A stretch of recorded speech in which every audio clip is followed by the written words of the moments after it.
Пытанне ў тым, што гэтыя абяцанні дэпутату ўжо проста немагчыма слухаць.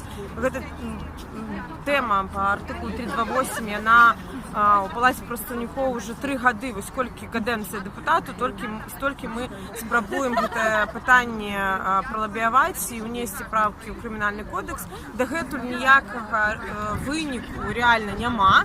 І гэта ўжо не першая спроба прыйсці, паразмаўляць, дагрукаць і сказаць, што дзе правкі, дзе тое, дзеля чаго. Вось гэтыя людзі змагаюць уже некалькі гадоў, калі іх дзеці будуць на волі. І вось сёння адна з спробаў таксама пайсці разам з дэпутатам Чэканам у Савет Міністраў, каб даведацца, які ж вынік іх разгляду, таму што апошні раз яны сказалі, што цягам 10 дзён яны дадуць сваё меркаванне наконт вось гэтага законапраекта, які прадугледжвае зніжэнне ніжняга парога пакарання на 2 гады па другой, трэцяй часткі артыкула 328. Паглядзім, што гэта будзе. Зразумела, што Міністэрства ўнутраных справаў яно супраць таго, каб гэтыя правкі былі ўнесены.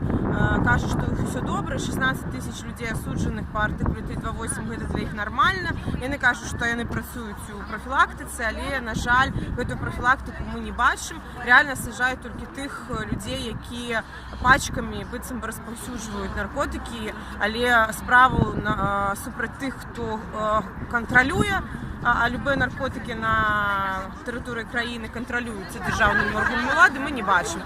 Таму шмат пытанняў да іх, і асноўнае пытанне, калі будуць унесены змены ў артыкул 328 і ў практыку прымянення гэтага артыкула на тэрыторыі краіны. Скажите, ласка, я добра зразумеў, улады зараз хочуць саскочыць, і вось тое, што была наработана гадамі, яны хочуць аддаць наступным парламентарыям, так? Можа быць і так.